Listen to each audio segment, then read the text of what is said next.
Sudah menjadi hal umum yang kita tahu bahwa Dwarapala tak pernah berdiri sendirian. Ia selalu diciptakan berpasangan. Namun Totok Kerot berbeda. Ia berdiri sendirian.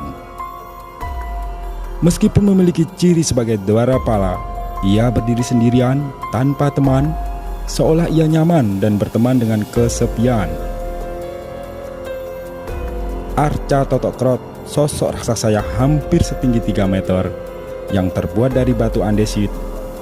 Patung raksasa Dwarapala ini adalah sebuah peninggalan sejarah masa lalu dari kerajaan Pamenang Kediri. Hal ini bisa dilihat adanya hiasan Candrakapala berupa tengkorak bertaring di atas bulan sabit.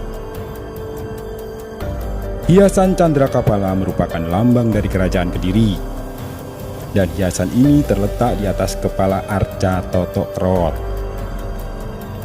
Kemungkinan Arca Totok Kerot ini merupakan pintu gerbang sebelah barat istana kerajaan Kediri, atau bisa juga merupakan pintu masuk sebuah candi. Keadaan Arca Totok Kerot sangat mengenaskan. Tangan kirinya sudah menghilang dan ada retakan besar pada bahu kanannya. Arca Totok Kerot memiliki kalung dan anting-anting bermotif tengkorak. Ada hiasan di dadanya, serta memakai aksesoris di tangan, kaki, serta di perutnya. Dengan posisi berdiri duduk jongkok bertungku pada satu kaki, wajah menyeringai tanpa mahkota. Lengan kanannya patah dan terdapat beberapa luka di kepala dan lengannya. Arca Totok Kerot ini juga tidak memegang gada seperti halnya Arca Dwarapala pada umumnya. Atau mungkinkah bagian tangan yang hilang dari Arca ini memegang senjata tersebut?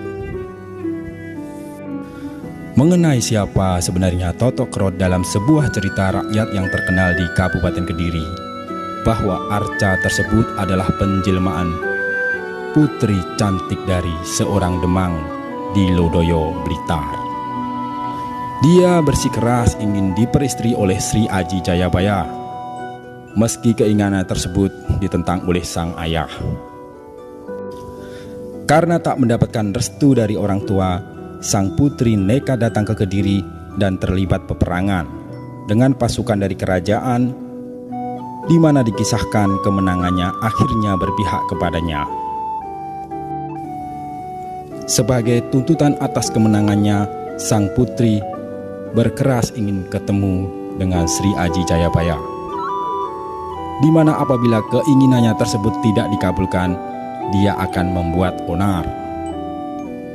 Tuntutan sang putri terkabulkan, di mana saat berhasil bertemu dengan Sri Aji Jayabaya, dia kembali menyampaikan keinginannya untuk diperistri. Namun Sri Aji Jayabaya bersikukuh menolak keinginan sang putri, dan disitulah terjadi perang di antara keduanya. Setelah sang putri mendesak, Sri Aji Jayabaya mengeluarkan sabda dengan menyebut sang putri memiliki kelakuan seperti buto. Hingga akhirnya terwujudlah sebuah arca raksasa, hingga kini disebut Arca Totok Kerot. Soal nama Totok Kerot asalnya dari mana, saya belum menemukan jawabannya. Diperkirakan tahun 1981, pada saat itu penduduk sekitar melaporkan ada benda besar dalam sebuah gundukan di tengah sawah dan berada di bawah pohon besar. Pada tahun itu pula lah gundukan tersebut dibongkar hingga memperlihatkan sosok Arca Totok Kerot. Namun penggaliannya hanya menampakkan setengah badan, hanya bagian atas dari arca. Konon juga diceritakan bahwa Arca Totok Kerot pernah dipindah di alun-alun. Ceritanya bahwa dia tidak mau dipindah Dan konon dalam waktu 1 malam arca tersebut pindah lagi ke tempat asalnya di Desa Bulu Pasar, Kecamatan Pagu, Kabupaten Kediri hingga saat ini. Pada saat itu, pemindahan arca Totok Kerot dengan 7 ekor kerbau ke alun-alun. Namun karena tidak kuat, 7 kerbau tersebut mati semua. Dan secara misterius Totok Kerot kembali ke asalnya dan menenggelamkan dirinya. Pada tahun 1983, pemerintah mulai memperbaiki daerah sekitar arca dengan membangun jalan menuju arca, dan arca Totok Kerot masih tetap dibiarkan terbenam setengah badan. Lalu pada tahun sekitar 2000-an, arca berhasil diangkat dan dinampakkan keseluruhannya. Tanah yang tadinya berbentuk lubang, cekungan diratakan, dan pohon yang menaungnya ditebang pula. Dan hingga saat ini, Totok Kerot di dalam pagar yang panas sebagai batas ia masih sendirian. Ada berbagai cerita mistis tentang Totok Kerot. Legenda ini dipercaya sekitar tahun 80-an, berselang beberapa tahun setelah Totok Kerot diketemukan. Dan jika Anda berkunjung di sana, nantinya mungkin berpendapat berbeda-beda jika melihatnya, sebab wajah dari Totok Kerot berubah-ubah, kadang tersenyum, kadang marah. Itu pun tergantung masing-masing yang melihatnya.